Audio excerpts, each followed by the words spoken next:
What's going on, guys? Welcome back to the episode. You guys clicked on this video today because you want to know how to hook up a fish finder. If you guys are new to this channel, this is my John boat, bass boat type of deal. 17-foot boat. It's got my trolling motor. I redid this whole entire boat in a video that you guys can actually watch on my channel. So if you haven't seen that, go click on it. This boat was looking rough, y'all, and we spent a lot of time doing the work we did to it to make it look the way it does. So we love upgrading it, and that's why you guys are going to be watching this video today. We're actually going to put a fish finder on this boat. I take this boat to a lot of big ponds, small rivers, but I have so much trust in this boat, I actually want to start taking it to lakes, places where the fish can go a lot deeper, and I want to know what's down there. I want to know what kind of structure it is, where these fish are moving, just everything about them. So that's where this fish finder comes into play. So right here we have a Bird Helix 5. This is a great fish finder, guys. I've used it a couple of times. I was lucky enough this was actually given to me on a bass boat that we sold, so it's still in really good condition. The only thing that we did not get from when we sold the boat was the power cord and the transducer. So I did my research, guys. I actually found both of those things right here, and I'm explaining to you what these things are and why you need them. So we're gonna start with the power cable right here. This is just a 6-foot cord. It matches the size exactly for what I need because my battery is actually underneath right where I'm gonna put the fish finder. So this is what plugs in the back of the Hummingbird. There's a negative and a positive end that runs all the way to the battery, and that's what gives it actual power. So without this, you're not gonna have a fish finder that's gonna turn on. I'll show you guys how we're gonna mount this, how we're gonna wire it. So let's go and put that one down. That part right there is around 20 bucks, and this was around 75. So the reason why this one's more money because this is actually the technology behind it.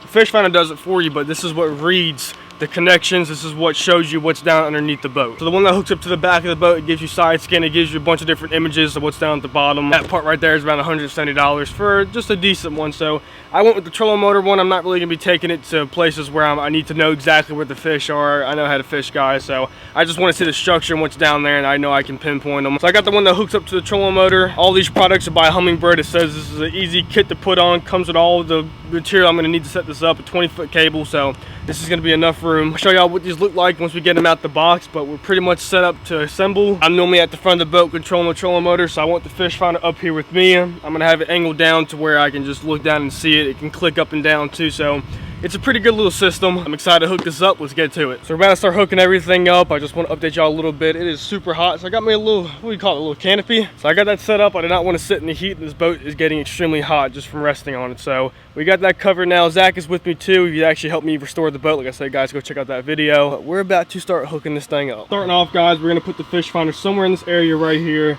This is the bracket that the fish finder sits on. We already took that off, and y'all can see there's 4 holes that we need to put screws and bolts in, but when I got the fish finder, I did not have any of those, so we're gonna have to make our own. Only ones we can find that fits. We're gonna have to just drill out a little bit in here so it fits right there. These are the screws we're gonna use, and if y'all can see, it doesn't fit just barely, so we're gonna take a drill bit, just drill through that to make sure that it has a tight fitting.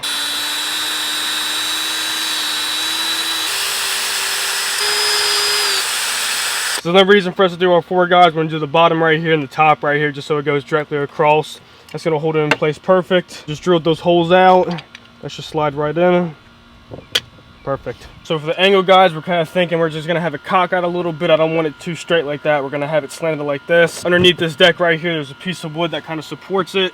For the sides of the bolts, Zach just mentioned this too. See how the threads don't go all the way up? We want to make sure that this can tighten down all the way. Because that piece of wood's down there, it should actually go past those threads so it can tighten down pretty good. What we're gonna do now is take our drill bit, get our holes pre-drilled, and then we're gonna go from there.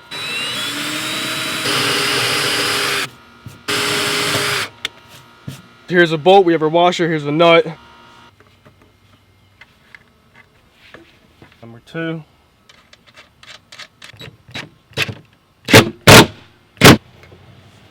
She's tight. Give y'all a better angle. That's the way it's mounted on.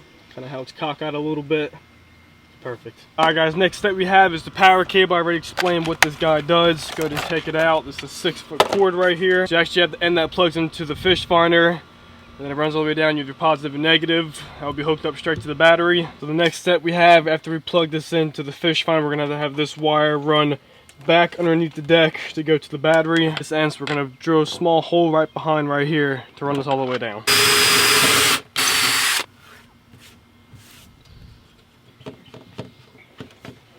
This right here is called shrink tube. It's going to help leave not any exposed wire out. Then we're going to take our spade terminal, slide that on there, make sure our hair of it's sticking out. We're going to go to clamp that. You should use a torch when you're doing this, but I don't have one, so I'm just going to use a lighter. You don't want to burn this, so that's as small as I can get it. I'll do this to number 2. That's what we're left with now, guys. Looks pretty good. So that's what's left of that now, so we can just leave that to hook up to the battery, and now what's left is a transducer. So right here we're the transducer, guys. That's actually the transducer right there. Here's the clamp that it's sitting on. This goes on top of the trolling motor. Then we have 20 foot of cable. We're not gonna need that much. This plugs into the Fishfinder. It's actually pretty easy to assemble. Let's put her on.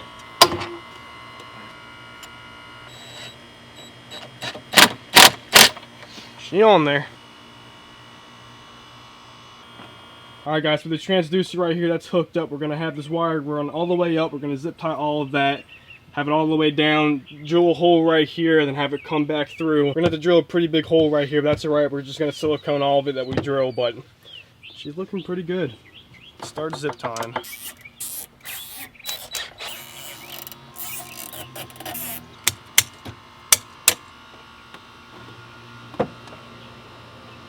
That's alright. I like it.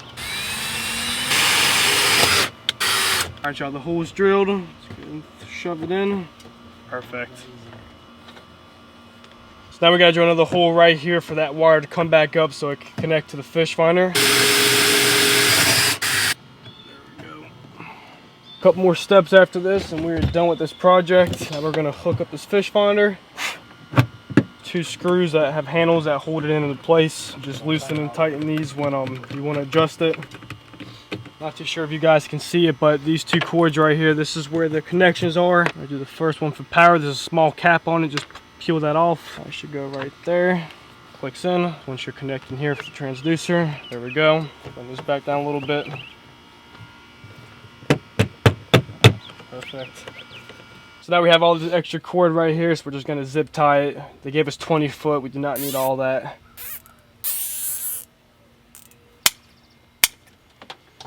Last step we have now is just to hook the positive and negative up to the terminals of the battery. That's connected to my trolling motor too.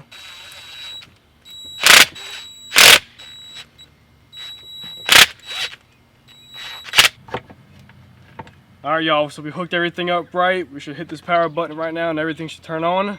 Let's find out. Yes sir.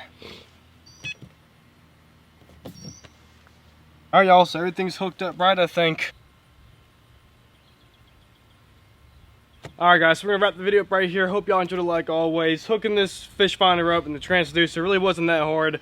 Zach helped me out, so dude, thank you for that. So now we'll be able to explore more water, guys. Now I've always wanted a Fishfinder on a boat, and I never had a boat to do that. So when I got this one, I always want to do a couple small things like this. I think the trolling motor transducer was the best thing. I don't need to see how deep I'm going without the trolling motor down. I mean, that's what the back one's for, so you can read and scan as you're driving.